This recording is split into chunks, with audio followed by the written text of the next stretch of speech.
Hi everyone, this is CC Wave channel. நாம் இன்னைக்கு என்ன பார்க்க போறோம்னா 12th physics important problems first lessonல பார்க்க போறோம். ப்ராப்ளம் ரொம்ப இம்பார்ட்டண்ட். ஏன்னா எந்த அளவுக்கு நீங்கள் தியரி படிக்கிறீங்களோ அந்த அளவுக்கு ப்ராப்ளமும் இம்பார்ட்டன்ட் கொடுத்து படிக்கணும். சைட் பை சைட் ப்ராப்ளம்ஸும் பார்த்துட்டு வரணும். இப்போ தியரி டெரைவேஷன் பார்த்தீங்கன்னா அதே மாதிரி பக்கத்தில் எதுனா இம்பார்ட்டன்ட் ப்ராப்ளம் போட்டு வச்சிங்கன்னா அதையும் அப்போவே பார்த்துருங்க. அட்லீஸ்ட் ஃபார்முலா வச்சு ப்ராப்ளமில் பொறுத்த வரைக்கும் பார்த்து வச்சுக்கோங்க, யூஸ் ஆகும்.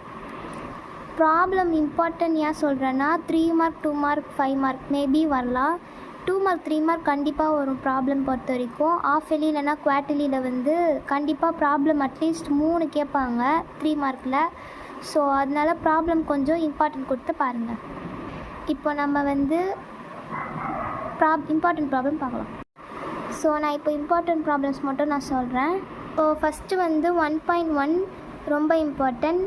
இது சம்டைம்ஸ் 1 மார்க்லேயும் கேட்கலாம். இந்த எலக்ட்ரானோட வேல்யூ ஞாபகம் வச்சுக்கோங்க. இந்த வேல்யூ மட்டுமே 1 மார்க்கில் மேபி கேட்கலாம். நான் சைட் பை சைட் இன்டீரியர் 1 மார்க்கும் எப்படி கேட்பாங்கன்றத இதுலேயே சொல்லிடுறேன். இந்த மாதிரி வேல்யூஸ்லேயே ஞாபகம் வச்சுக்கோங்க. பேஜ் நம்பர் 5ல் இருக்குது கிராவிடேஷ்னல், அப்புறம் கான்ஸ்டன்ட்டோடைய நம்பர்ஸ், அதை வேல்யூஸ்லாம் ஞாபகம் வச்சுக்கோங்க. ஸோ நெக்ஸ்ட் ப்ராப்ளம் 1.11 25ல் இருக்குது. ரொம்ப ரொம்ப ரொம்ப இம்பார்ட்டன்ட் 2 மார்க். இது மறக்காமல் இந்த ஃபார்முலா வாட்ச் படிச்சுட்டு போங்க. அப்போ தான் சால்வ் பண்ணி போகிறதுக்கு உங்களுக்கு ஈஸியாக இருக்கும். இது second problem. Actually properties of equal potential surface ரொம்ப ரொம்ப ரொம்ப இம்பார்ட்டன்ட் 2 மார்க்கு. அதில் இந்த பாயிண்ட் இருக்கு இல்லையா, point AB lie on the same equal potential surface, work done is 0 because VA equal to VB. இது 1 மார்க், ரொம்ப இம்பார்ட்டன்ட் 1 மார்க். இது மேபி கேட்கலாம். ஸோ படித்து வச்சுக்கோங்க. இந்த 2 மார்க் இதுலேருந்து இது வரைக்கும் 2 மார்க் வேறு. ஸோ அதுலேயே கவர் ஆகிடும். நான் ஆல்ரெடி இம்பார்ட்டண்ட் லெசன்ஸ் அப்புறம் இம்பார்ட்டண்ட் கொஷின்ஸ் ஃபஸ்ட் லெசனில் இருக்கிறத முன்னாடி அப்லோட் பண்ணிட்டேன். மறக்காமல் அதையும் பார்த்துக்கோங்க. ஸோ இது நெக்ஸ்ட் இம்பார்ட்டண்ட் ப்ராப்ளம் 1.17ல் இருக்குது. 1.17 எக்ஸாம்பிள் பேஜ் நம்பர் 38ல் இருக்குது.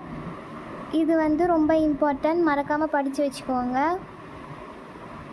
நெக்ஸ்ட்டு 1.20 எக்ஸாம்பிள் பேஜ் நம்பர் 55ல் இருக்குது. இது ரொம்ப இம்பார்ட்டண்ட். இதில் எப்படி கொஷின் கேட்பாங்கன்னா இப்படி ஃபுல்லாக கொடுத்துட மாட்டாங்க. 2 மார்க்குக்கு 3 மார்க்குக்கு ஏற்ற மாதிரி கொடுப்பாங்க. 2 மார்க்னால் இந்த கொஷின் மேபி கொடுக்கலாம். Calculate the capacitance of this capacitor கொடுத்துட்டு இது மட்டும் கண்டுபிடிக்கிற மாதிரி வரும். இல்லைனா பி கொஷின் கொடுத்துட்டு கூட இது கண்டுபிடிக்கிற மாதிரி வரும். ஸோ எல்லாத்துக்கும் தயாராக இருக்கணும் இந்த கொஷினை பொறுத்த வரைக்கும். ஸோ அதனால் 1.20 important. So 1.21 important page number 60ல் இருக்குது. ஸோ AB அந்த மாதிரி இருக்கிற கொஷின் எல்லாமே 2 மார்க் 3 மார்க் பிரித்து கொடுப்பாங்க. அதுக்கேற்ற மாதிரி தான் நீங்கள் படிக்கணும் ப்ராப்ளம் பொறுத்த வரைக்கும். ஸோ இது important problem 1.21. Next 1.22 page number 62ல் இருக்குது. ஸோ இதுவும் இம்பார்ட்டன்ட் ப்ராப்ளம், படிச்சுக்கோங்க. வேண்டிகிராஃப் ஜென்ரேட்டரில் வர ப்ராப்ளமும் இம்பார்ட்டன்ட். 1.24 எக்ஸாம்பிள் பேஜ் நம்பர் 67ல் இருக்குது. புக் பேக்கில் ஃபஸ்ட்டு சம் ரொம்ப இம்பார்ட்டண்ட். ஸோ இதுதான் இம்பார்ட்டன்ட் ப்ராப்ளம்ஸ். தேங்க்யூ.